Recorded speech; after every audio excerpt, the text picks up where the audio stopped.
behind me is my excavator that I imported from China. Sorry it's been so long since my last YouTube video. I saw everybody had some phenomenal questions on the import process, what I paid for it, where I got it from, and I'm going to get you guys all those answers.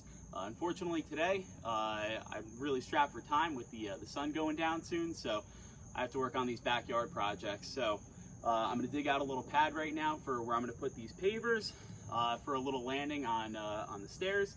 And yeah, I'm going to take you guys along for the ride. So right behind me is my excavator that I imported off of Alibaba from China here to the US.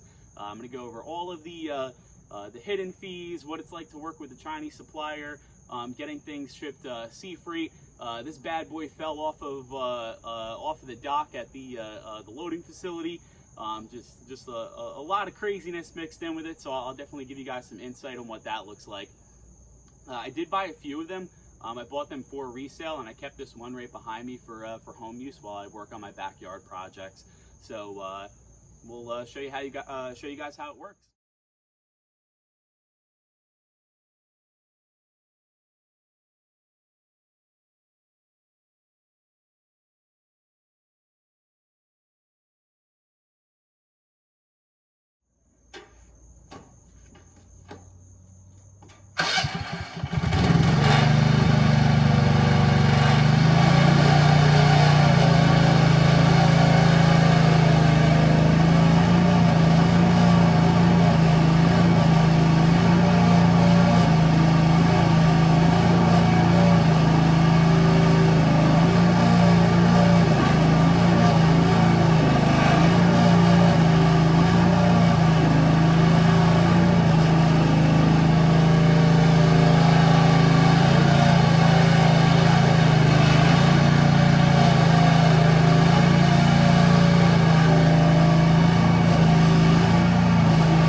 have it. That's the Chinese excavator. It's a little slow just with how I'm operating it because I'm such a new operator. I've used it maybe 3 times now for a total of 3 hours. So I'm still a little shaky on it. I've only used a backhoe once on a tractor as well. So the machine can go a lot faster than my capabilities. So I was just keeping it slow there. But I have an auger for it, a grapple for it. I sold one with a breaker hammer. It is just an awesome machine for the money. But it is quite an expense to get it here, and it's definitely a challenging one. That one fell off of the loading dock as they were loading it. Just went through a ton of issues, but I'm definitely going to share it with everybody. Thank you for being so patient and waiting for the videos. I'll have something up in the next couple of weeks about the whole import process. Please ask your questions on this one because I'll definitely include them on that video for bringing it to the United States. Is it worth it? What you're looking at cost-wise compared to maybe like a used Kubota, things like that. I definitely think this does have a place as far as value goes, maybe for somebody doing very light utility work or work around the house, digging some stumps, things like that. But overall, it's a pretty quality machine for what it is. I was definitely a little worried in pulling the trigger on it and wiring that money to China, because once you hit send on that wire, it's gone. So again, thank you guys for watching. Have a great one.